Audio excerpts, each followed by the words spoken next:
Strike a Chord podcast, music chit chat with your hosts Valentina Gikowski and Amla Piriakaba.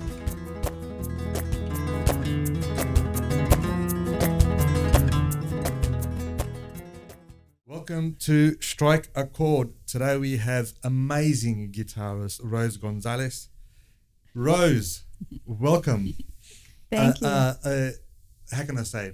As a fellow guitarist, I'm rapt to have you on. Yeah, that's As nice. a non-string, especially classical guitarist, classical and flamenco, they are here somewhere. Mm-hmm. They are very connected. Totally, yes. Why the guitar? What? Ooh. Ooh. And why not anything else? Or maybe there is something else. Maybe, I don't know, did you start with the guitar or? Pretty much started with the guitar when I was about 13. Okay. And, you know, we just, actually, no, now I'm casting my mind back and I remember I did play a bit of piano before that, you know, some piano lessons. And I did do a year of violin at school. But those instruments didn't really stick. And probably it's just the influence of, you know, my dad, he played some guitar. He played guitar when we were kids. Mm-hmm. And I think that essentially maybe was there and when I picked up the guitar, I really, you know, wanted to stick to the guitar. So there was a connection straight away. Yeah. Yeah, there's always a Absolutely. connection. Yeah. With a certain instrument. You know, there's a lot of, as Interesting. kids. Interesting. I mean, there is always a connection. Sometimes it takes time for the connection. I didn't actually want to play the flute, but it was handed to me. It was the only option. So it's interesting that. So you were inspired by your dad playing the guitar. Was that kind of how? I think so. Yeah. And then, you know, as you go down the path of it and you realize, there's so much cool music. I don't know, the music starts speaking to you. Maybe there's a piece of music that wakes you up to the music and then you want to play that.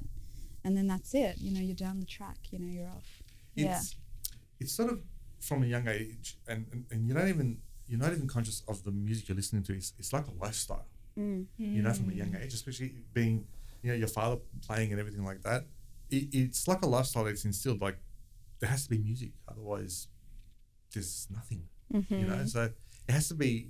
There's something instilled, and it's part of your day-to-day life. This is where I think a lot of people who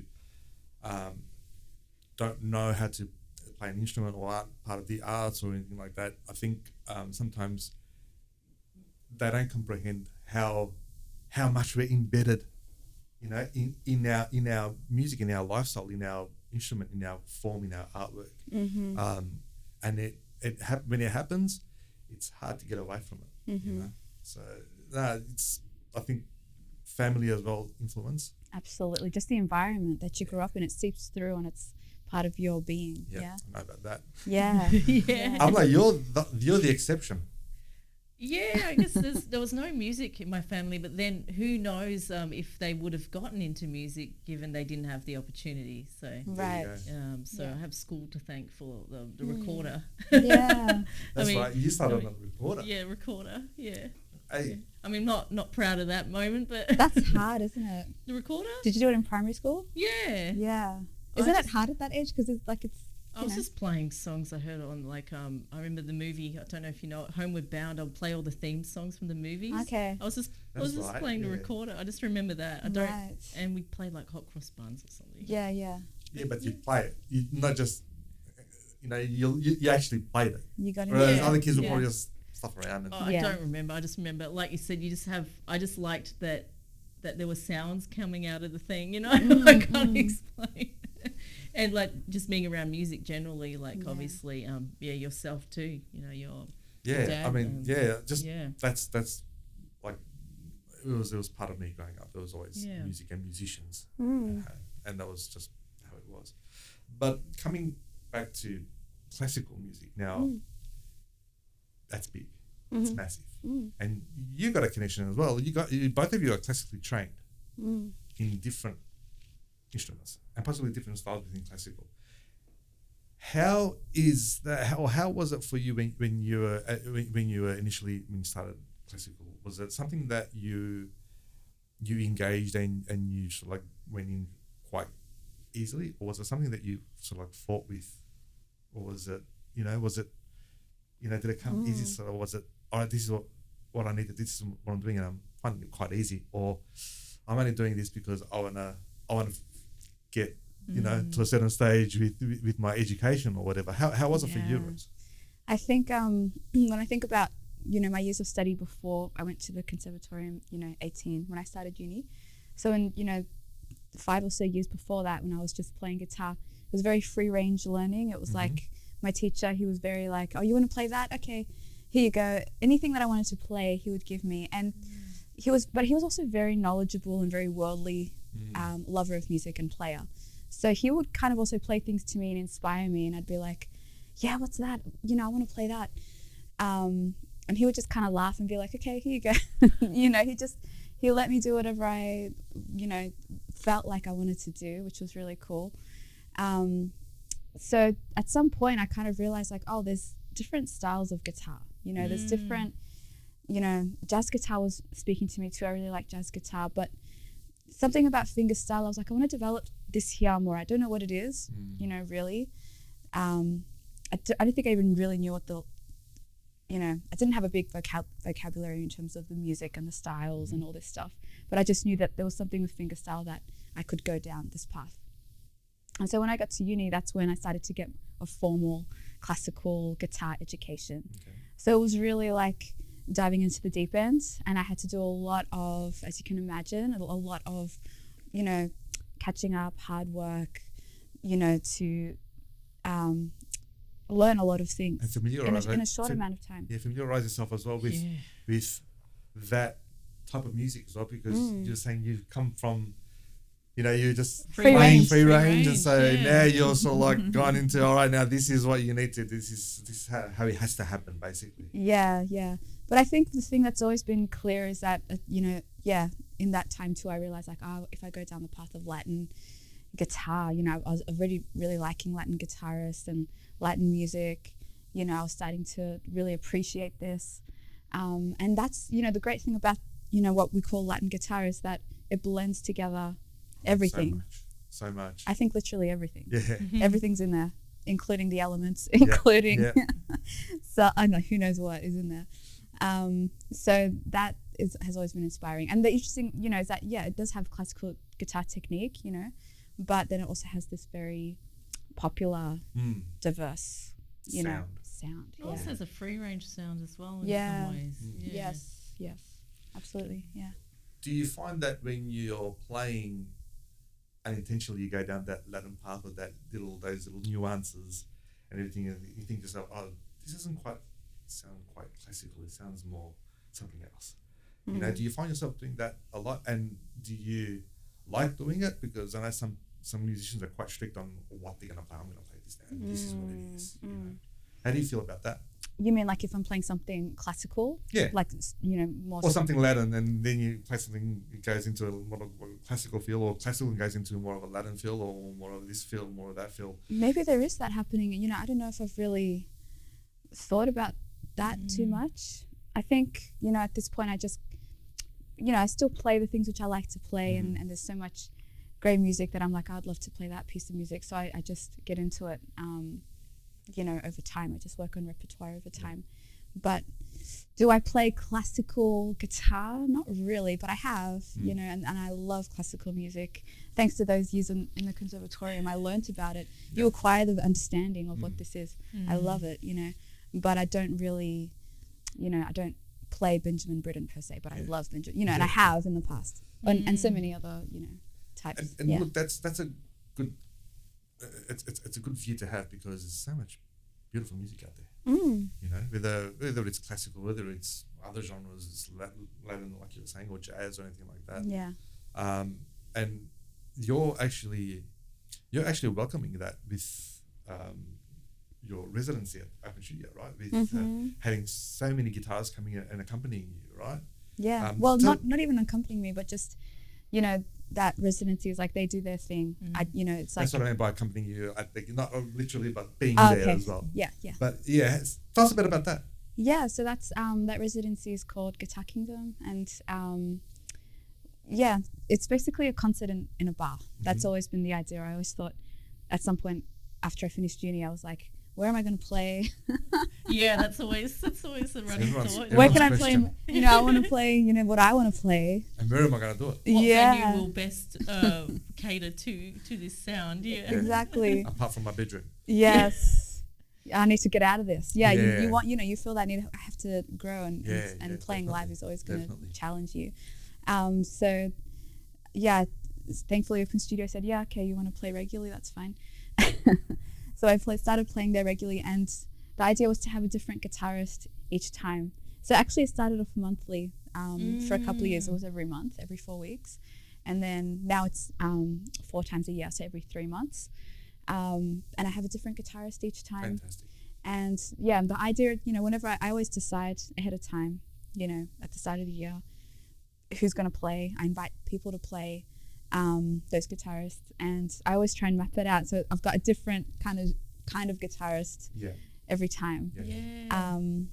And it just really gives me a lot of joy and happiness to have this gig happening, because you know, it's a concert in a bar, and I think we need stuff like that. Definitely, you know, there's definitely there's high caliber guitarists that come and play, you know, but in a very kind of casual setting, and I think that suits the guitar perfectly, because the guitar is, you know, essentially a popular instrument. You know, it's an instrument that has always been accessible and kind of more for the lower socioeconomic, let's say, or you know, that popular end of the world has always had the guitar. So to have it in a bar works, but then people come in and they listen, and they are so respectful, you know, to the musician that's playing, because it's a solo guitar thing, you know. So the instruments is just the instrument. It's the person behind the instrument that's going to bring it the beauty, right?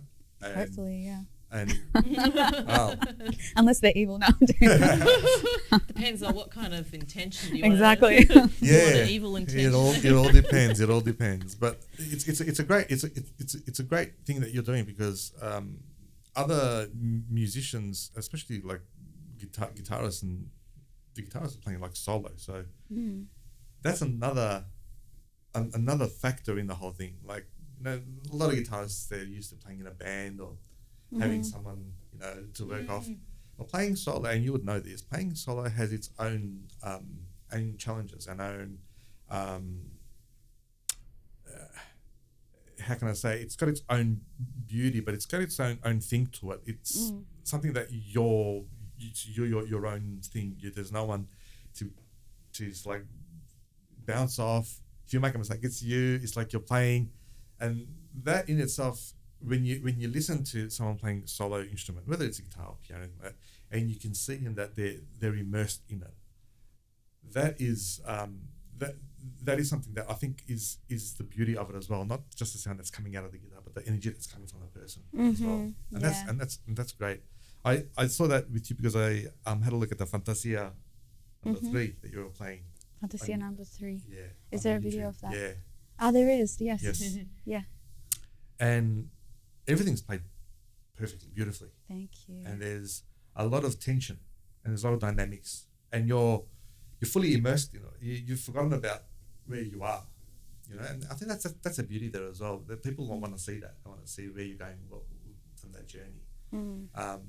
But you're playing that.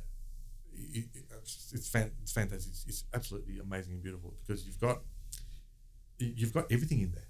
You've got your technique, obviously, but you've also got those nuances, and I think that touch that you have, and I'm going to say this: females have a different thing, men have a different thing to totally every agree instrument. With that. You agree with that? Yeah. So you can hear the sound is different, the tone, the texture. Like it's just a completely different energy. It's a female's touch on it, and it's different, and it's absolutely awesome. It's great to hear that, because sometimes when we listen or we look at people play, we just want to hear the shredding or hear this, but there's a bit more to that, and you're telling a story, and that's the whole thing. That's the whole beauty of it. We said soft shredding, didn't you?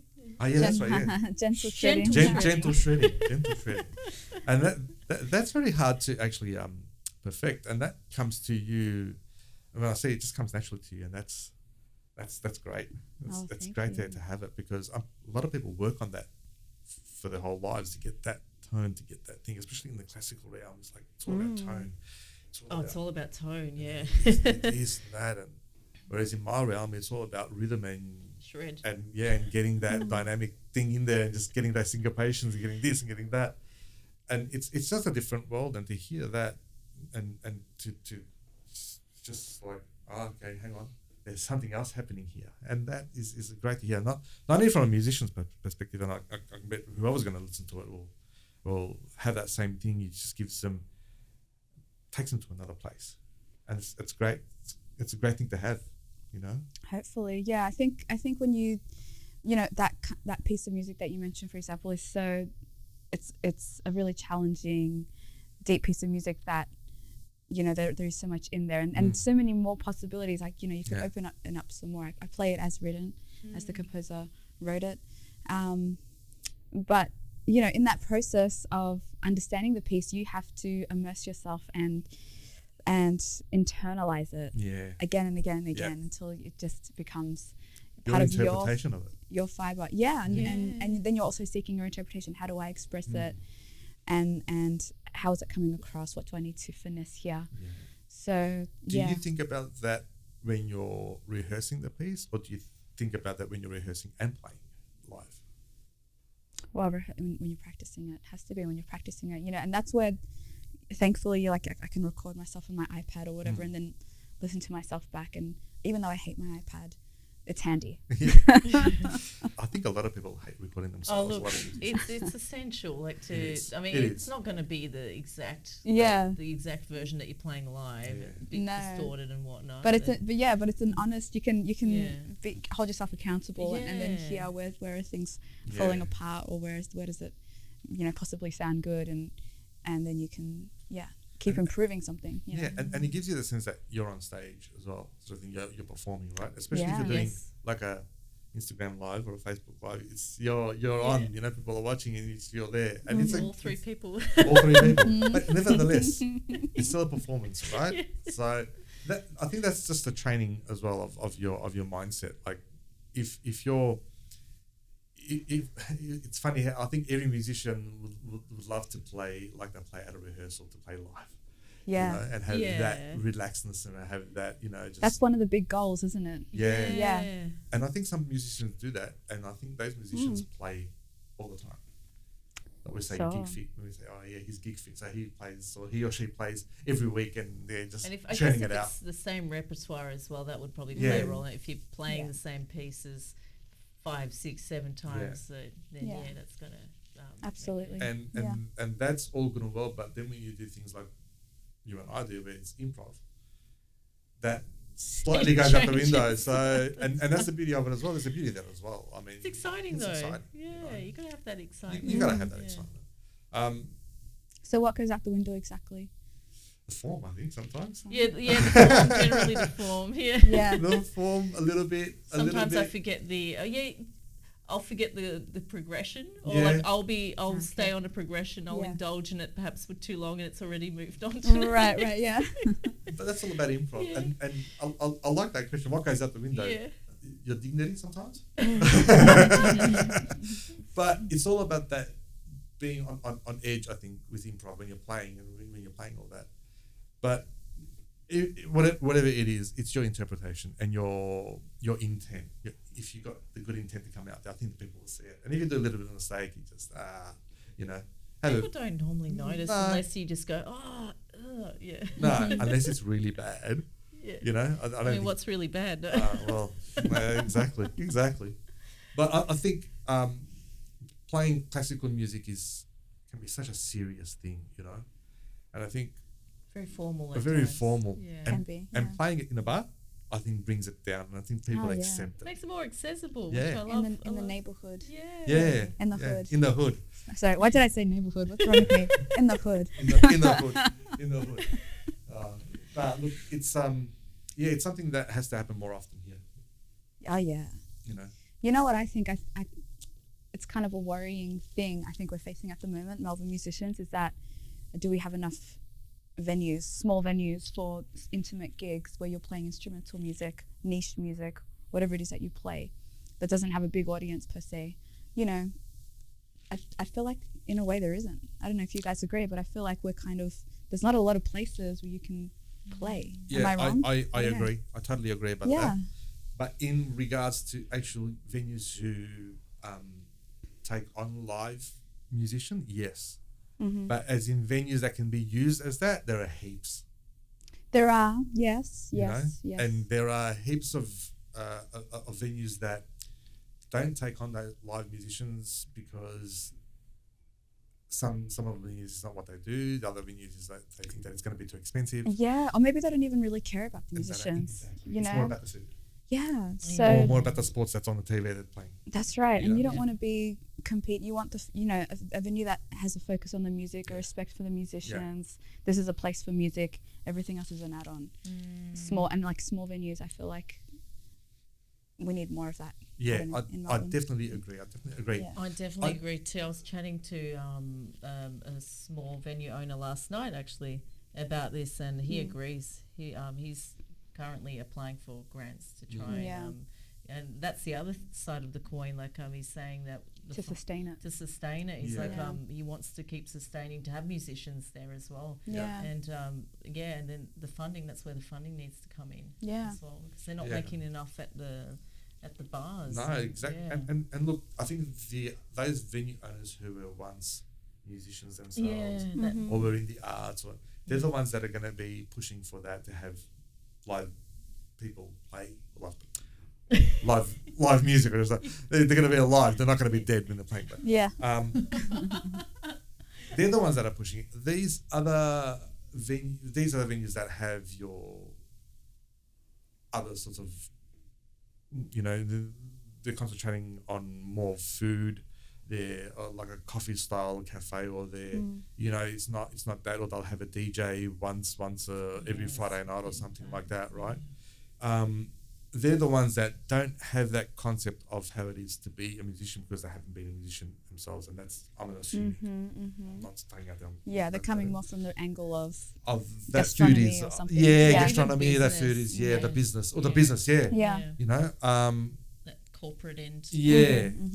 And look, it's not helping that we have to also fulfill the social media side of things, right? So, and fulfill the things where if you haven't got anything on social media, or if you're not releasing this, or you haven't got if your CV is not up online, or you haven't got a lot of music, that is also a factor for people who don't know about hiring live musicians.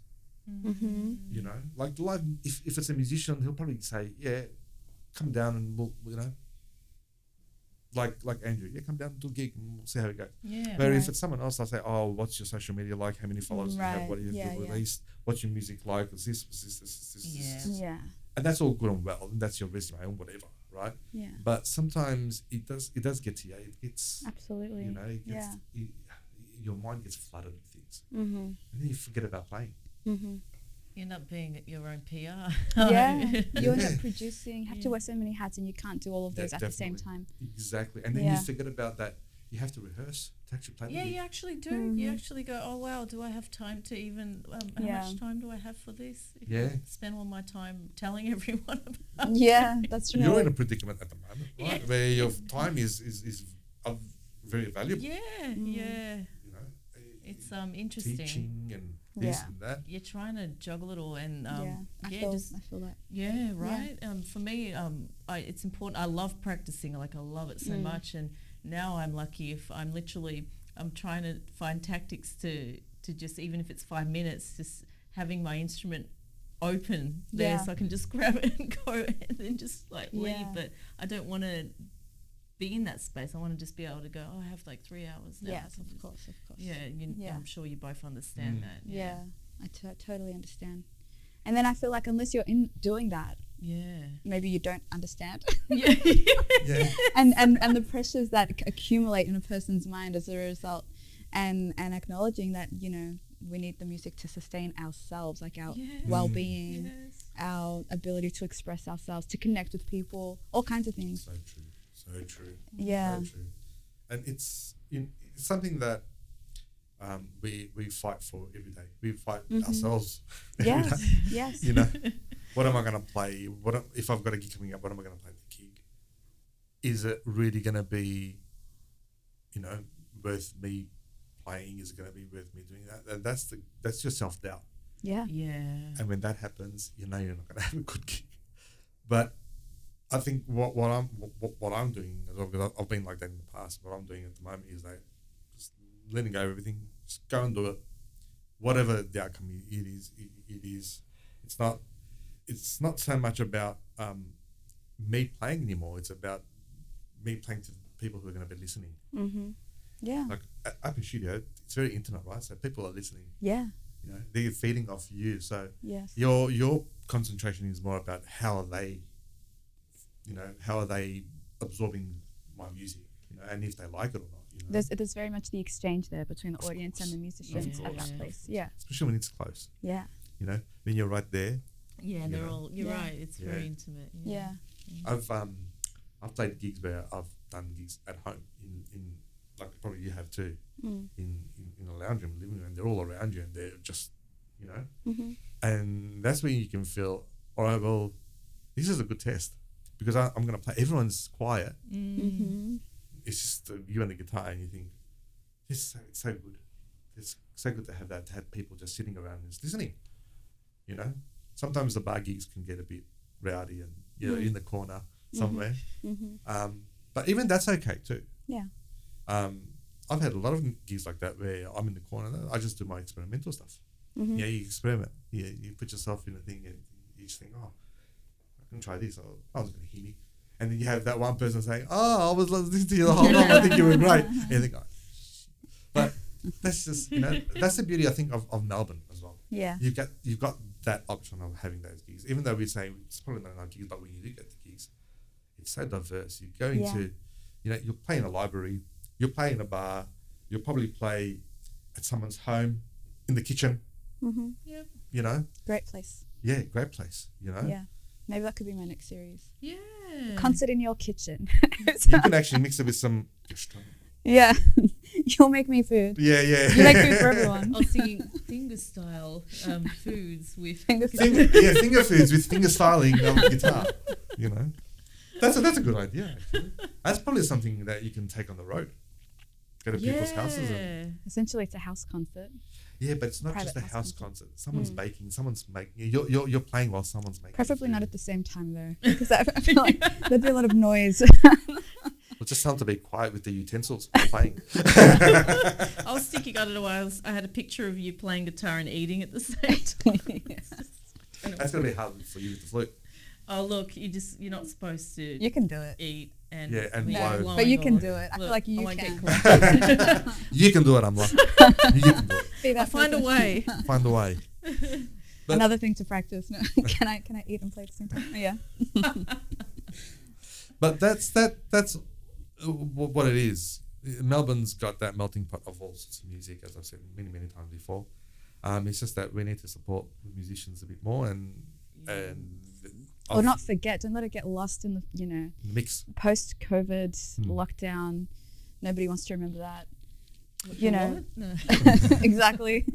And it's been like a troll coming back, especially you remember for musicians how hard that was. Yeah. And coming back, and then it was very tough, and seeing venues now suffering, being vocal about that. Yeah, venues closing, all kinds of things. Yeah, there's been a lot of venues closing. Yeah. Lately. So like musicians, we have to. We're in a keep pushing. Correct. Keep pushing. But we're in a predicament at the moment where all the avenues that we have, it's like they've all gone down and we're sitting on top of it with nowhere to go, because live music isn't all that good. Recording as well is quite expensive, and to release it is quite expensive. But then you got the platforms where you have to be the necessary evil, right? It wasn't streaming platforms. Yeah, the streaming platforms where once upon a time you'd be able to sell your CDs or sell your albums or something where you're gigging and you're probably able to make another wage on top. Yeah. Passive income, right? Yeah. Now even that's hard. You lug around your $10,000 equipment, right, as well to gigs, right, and you're setting up and everything like that. And not only that, you're spending time to rehearse and to create. And I think that's the most expensive thing, and that is the thing that I don't think people or your normal people that are outside of the music industry think about. I don't think about you spending time at home like 3-4 hours a day minimum, right? To try and get this thing out to play for people. Yeah. All the training, all the work that goes behind the scenes, they just see. And it's over many years as well. Yeah, it's not just before that gig. Yeah. No, they don't see that. I don't see that, and they also don't see that if you're in a band, the organisational skills that you need to have to organise the PR skills. The PR within the band, let alone outside the band. Yeah, exactly. Yeah. The rehearsals, the egos, the fact that there's more than one person to pay. Yeah, exactly. And that's something that we're dealing with all the time as in the industry. But you have to stay positive, and I'm always positive about the music. I love music, and I'm always going to be positive about it. There are ways of doing things, and I think everyone will find their own little niche and own little way of doing things. We just need to be persistent.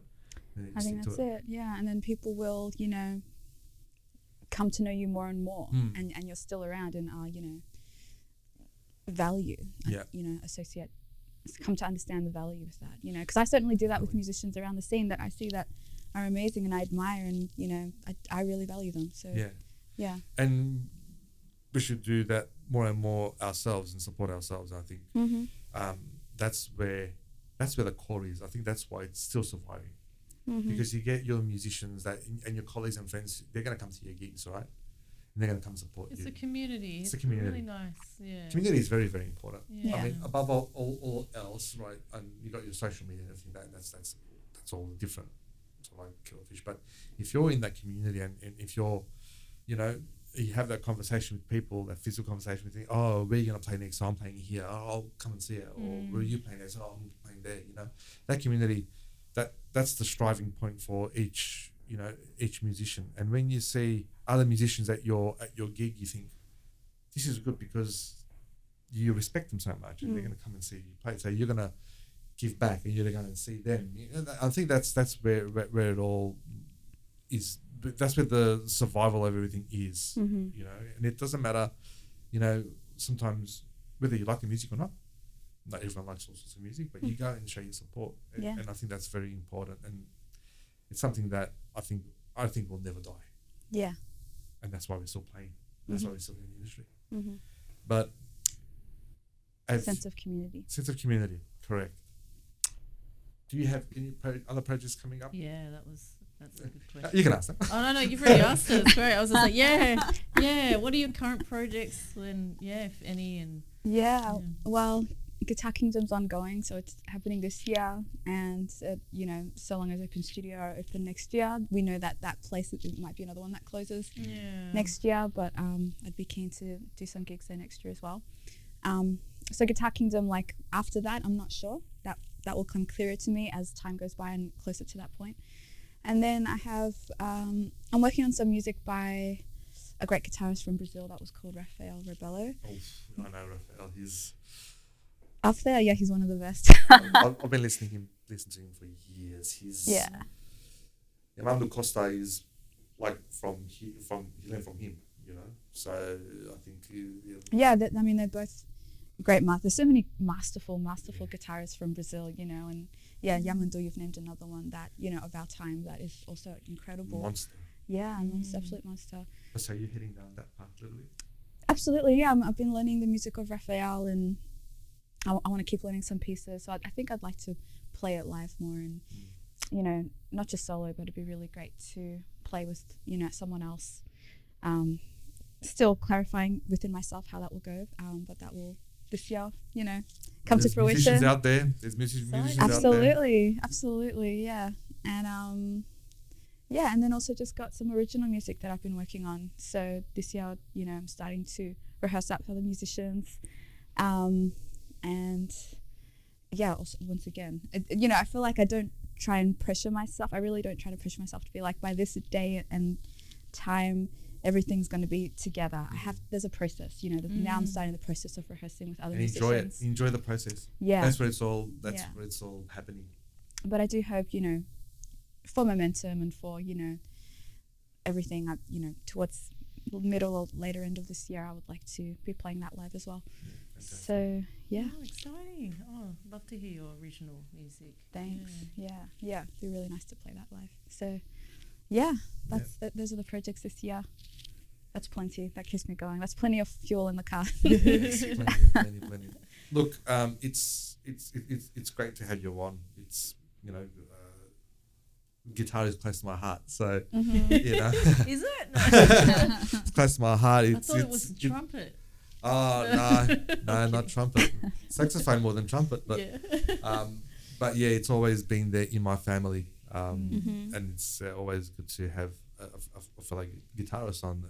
Not to say that I love having all people from the industry in there, but there's a connection with the guitar. So I think it's still attached to the invisible umbilical cord. So, but look, you're an amazing guitarist. I've heard you play not live as yet, but I will watch you play live. You need to, definitely. It's something that, as I said before, you have a nuance, you have a feel for it, you have this thing with the guitar where it's not only you're playing what you're playing, but you're adding something to it, and maybe you can't see it when you're playing, but from a perspective of just sitting and watching and listening to you, there's some amazing stuff going on there. So congratulations, it's fantastic. You're really a phenomenal player, and you have that thing. There's something there, there's that thing. That what's that X factor? The X factor. And not a lot of people have it. So, and yeah, wishing you all the very best, Rose. It's and the thing that you're doing with the Guitar Kingdom, it's a great thing as well, and keep on doing it. And if it doesn't happen at my studio, it'll happen somewhere else. Yeah, definitely. Well, the kitchen. Yeah, maybe I'll the show up kitchen in your thing. kitchen. Yeah, for sure. Hey, Right and if you forget your guitar, don't worry, I've got a figure. Did you have anything else? No, just it's been great to have you on the show. Thanks so much for joining us. Thank you. I really enjoyed this conversation, and I didn't. You're talking about so many different things that we can, the three of us and so many musicians listening, we understand. We can relate to that. So it's really awesome. And we have to make sure that those things we actually get out in the open to the rest of the world. Yeah. Always been a big supporter of musicians, being big musicians myself, but not only that, I want to go and see music as well. I want to watch this live thing happening in Melbourne too, which I used to go a lot, in the past. And it still needs to happen. It still needs to happen with people like us, and without music, I don't think we can exist.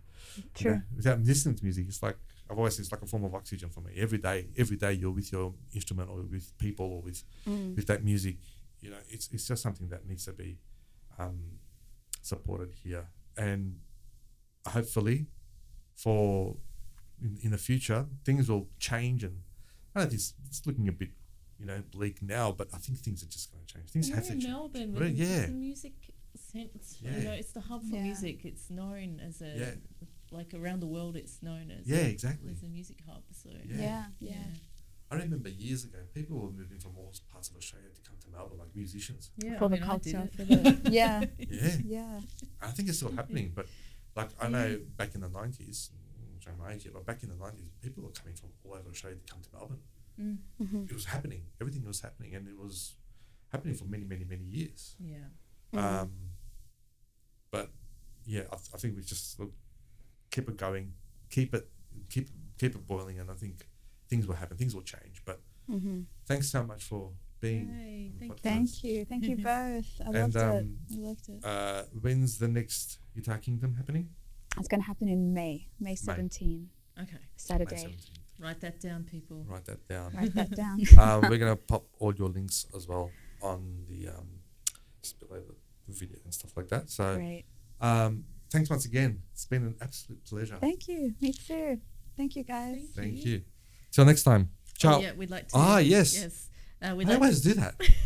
End it without. You're good at reminding. We'd like to thank our sponsors, musicproservices.com. Yes. For all your recording, producing and all of that. And Cake Eclipse for these delicious cakes here. We have wafer things. I think it's got walnut in there, chocolate. ask Kate Eclipse to learn more about it. Goodness. Yes. I'm going to waft this waif down. I like that. Waft this waif down. You've got a thing with words. I love. You've got a way with words. Yeah, a way thing. Yeah. A way thing. A way thing. A way thing. Yeah. There you go. Anyway, till next time. Ciao. The Strike A Chord podcast, presented to you by ValentinaFlamenco.com and AmlaMusic.com.